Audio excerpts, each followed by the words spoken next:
tonight, and today we're going to be doing things a little bit differently. For starters, I'm no longer going to type out my processes, but instead I'll explain it verbally. That way it'll be easier for everybody to follow along. Also, as an added bonus, I'll be giving away an HG Gundam Narrative Apex. The instructions will be in the description box below. So that's it. Let's get started.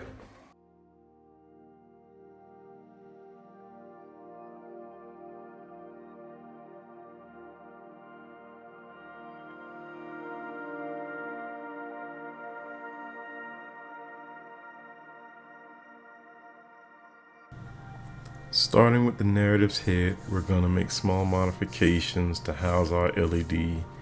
This is an easy process. We'll slowly start to assemble the head around the LED. Take your time, and we'll get through this.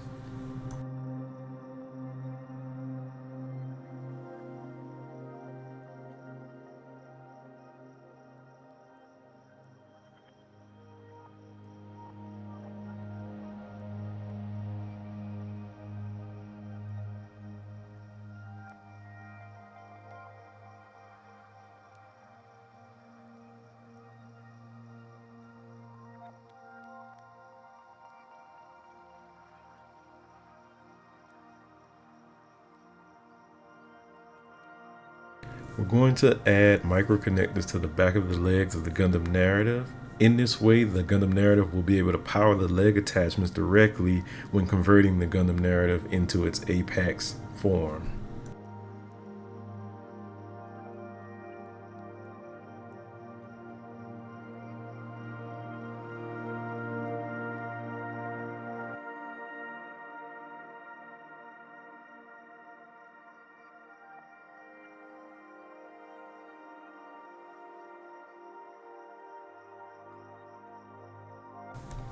For the pelvis section, we're going to use two microconnectors. The first will be used to power the entire kit, while the second will be used to power the pelvis cannon attachment. For the skirt armor, we're going to make modifications so that we can attach magnets within the skirt. We'll then repeat this process with the actual pelvis attachment with magnets as well, making an easier connection instead of a friction connection, which could potentially scratch the paint.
Looking good so far. Now we're going to connect all of the wires in the main body into one point within the torso section where we have the most space. There may be a little bit of modifying that needs to take place so that the wires fit comfortably and there's no snagging or pinching of any kind.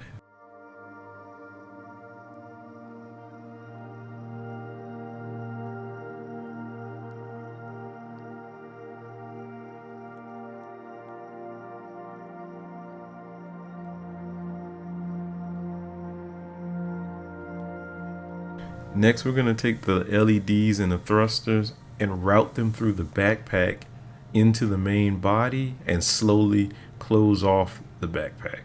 Make sure you're doing continuous LED checks because you want to make sure everything's working before we finalize the backpack and we can move forward.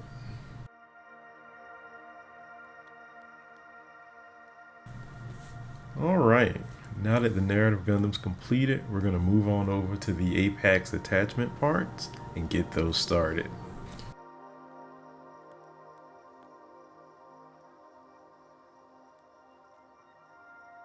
Since we have so much hollow space to work with the fuel tanks, we're going to modify them, add some LEDs so that we can enhance the overall aesthetic for the final look.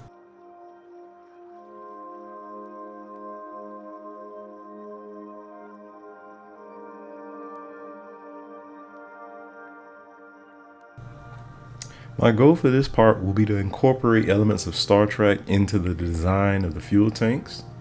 Should be fitting, right?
Alright, now it's time to identify what parts we need to recast in resin so that we can get the correct glow effect from the LEDs that we're looking for. There is a bit of trial and error when dealing with resin, so this part will take some time to complete correctly.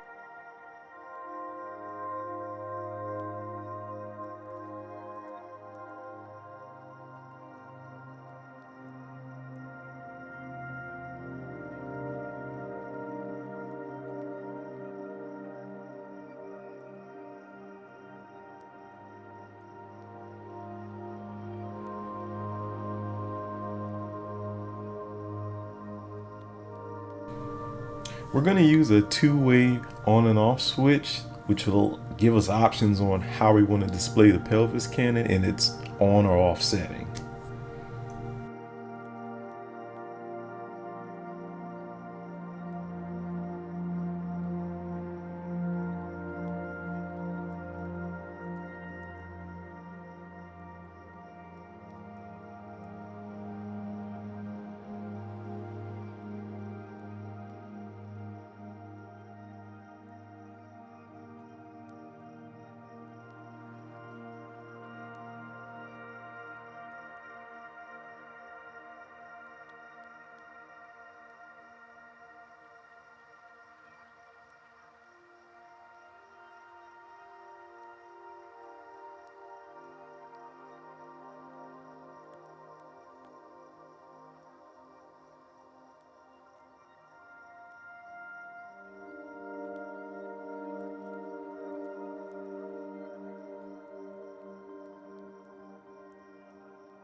So in this part, instead of recasting the whole part, we'll only recast the parts we need, which are the vents.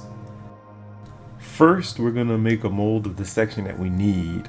Then we're going to remove it from the part, modify it a little bit, then add it back to the mold, add resin, cure it,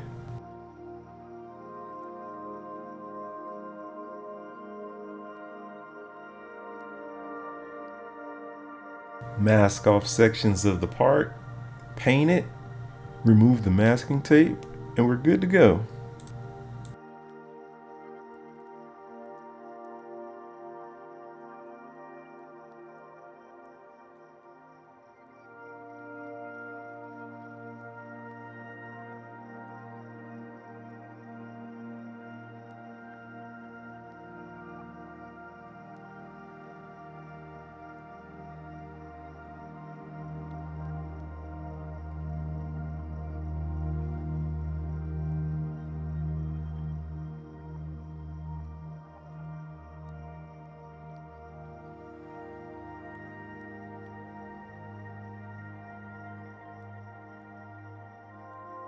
So this part is going to require extensive modifications so that we can also add a two-way on and off switch for the psycho capture arms. Again, this will provide options on whether or not you want to display the kit with the psycho capture on or off. We're going to use a maximum of 6 micro connectors. 2 will lead to the fuel tanks, 2 will lead to the psycho capture arms, 1 will lead back into the Gundam Narrative, and the last connector will be for our power source. So I wanted to add a green sensor onto the control arms. This part of the kit, the plastic is really soft, so it's really easy to just slice completely through it. Once the part has been modified, we're going to go back, add a resin to close off the area, and then next we'll add our green LED.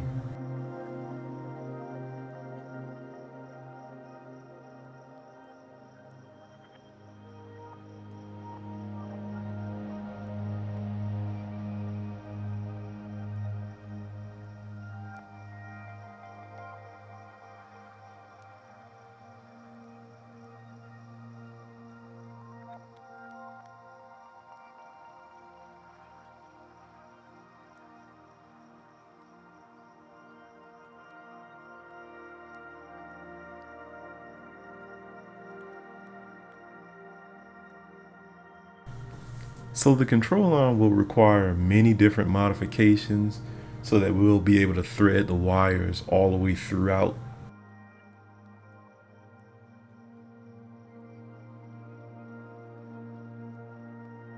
We'll start out by adding micro connectors into the front end of the control arms.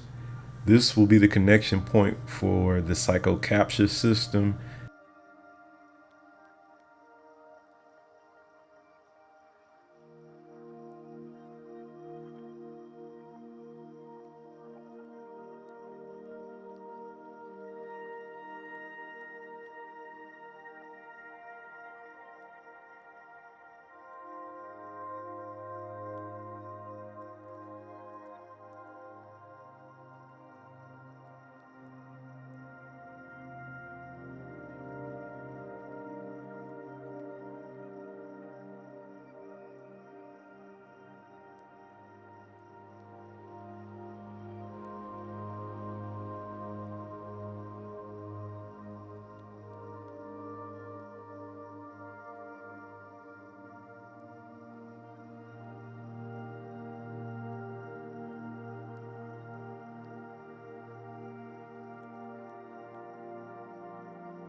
So for this part, there's absolutely no way I could hide the wires because it's such a small area. But what we can do is make the wires a part of the actual build, where the 3 psycho claws actually meet.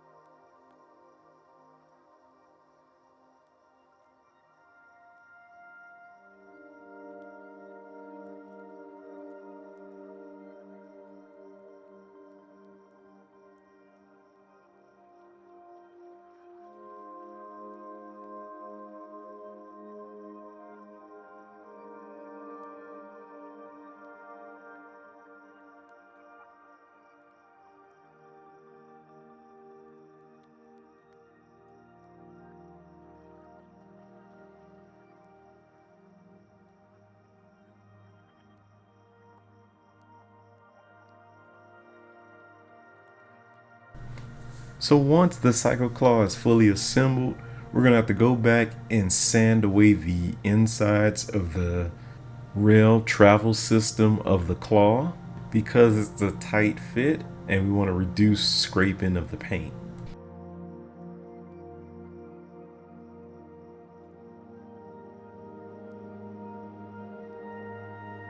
Now that we've completed the recasting of the Psycho Capture Claw, we need to clean off the excess resin by sanding off the different sides. That way we can prep the part so that it can be painted next. One paint job later and you can't even tell the difference. Now we can finally assemble the full Psycho Capture Claw and arm.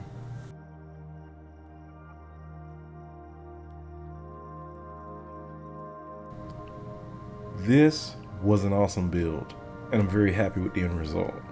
Thank you guys for watching. If you enjoyed the content, make sure you like and subscribe. And now, on to the reveal.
Damn thing's like a scarecrow.